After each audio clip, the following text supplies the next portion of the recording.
Good morning, it's late. So, I'm gonna let this little light of mine shine, and I'm gonna go over a couple of things about narcissists really quick, and then I'm gonna go to work, because that's what I do.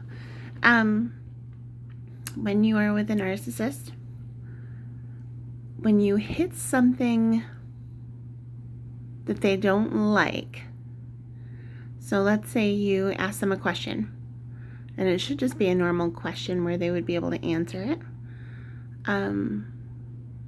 If you are calling a spade and maybe you don't know it, let's say you're like going through the process of a divorce, and the person brings up someone and you just get this feeling, they say a name, they say something, and your gut is telling you like something's wrong, or they've been seeing someone for a while without really knowing that for a fact. Sometimes you will say something, or again ask them a question like, hey, have you been seeing this person for a while?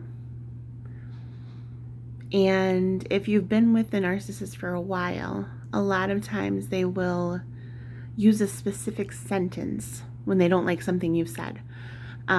The specific one in my last relationship was, we're not going to go down that road. So if I would ask them how they felt about me or why they loved me, they would just say, we're not going to go down that road. And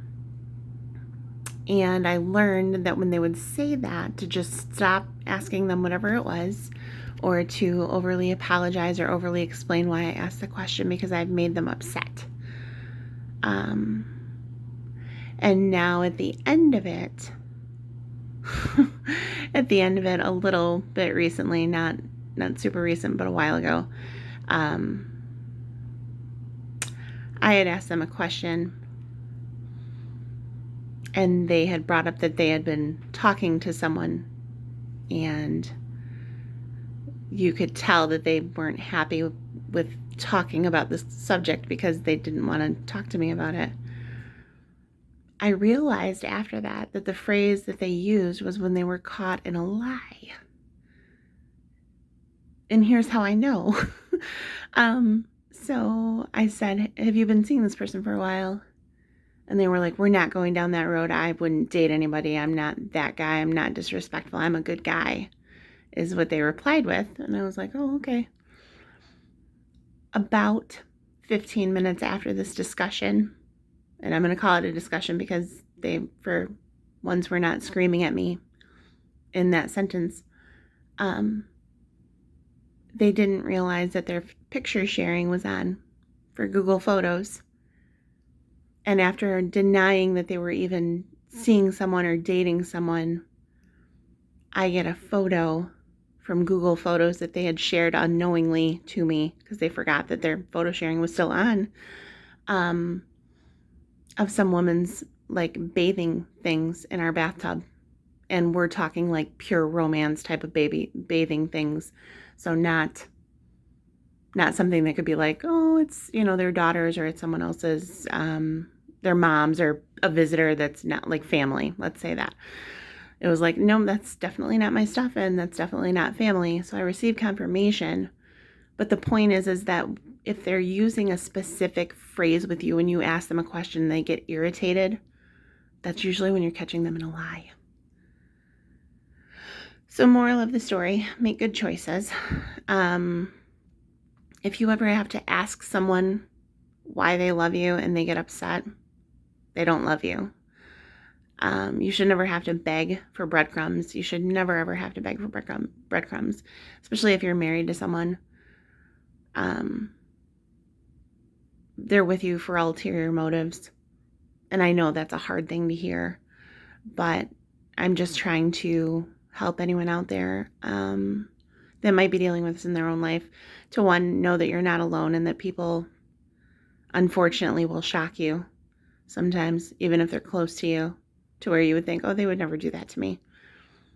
But it happens, and just here to let you know that there's hope after that. Also, if you're watching this and you're a narcissist, which you wouldn't be, because You're going to be watching something else like Shallow, like How to Get More Bitches or something. I don't know. But if you were a narcissist and you're watching this, like, plot twist, don't go scream at someone and tell them, jump down their throat about how you're not seeing anyone and then have your picture sharing on. Just don't do that. It's not a good look for people. And hopefully we can raise our vibration in the world and be more kind to one another. Another thing is that sometimes you will be in a situation in the end where you've dealt with a narcissist and you have to over-explain yourself to other people. You're having people look down on you because they've gossiped about you. They've already done like the smear campaign, like I don't know. I know that this person has talked a lot of shade about me to probably hundreds of people. And I'm just here to let you know that you can take your power back eventually. And it does get easier. And if someone has the audacity to believe things that are not facts about you, then they weren't your friend anyway, and that's fine. And you can move on and find your soul tribe.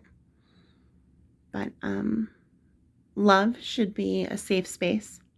Friendship should be a safe space. And again, the reason why I'm not sharing my face, my name on here is because I'm going through these things right now. And it's very hard to climb out of the depths of hell, but it is possible. So that's what I have for right now. I'll be posting up a lot more. Like I said, I'll be opening up coaching. I'm not like a licensed therapist or anything like that. I just know some things that have helped me out that I've learned along the way because I've been a narcissist. I haven't been a narcissist, I promise.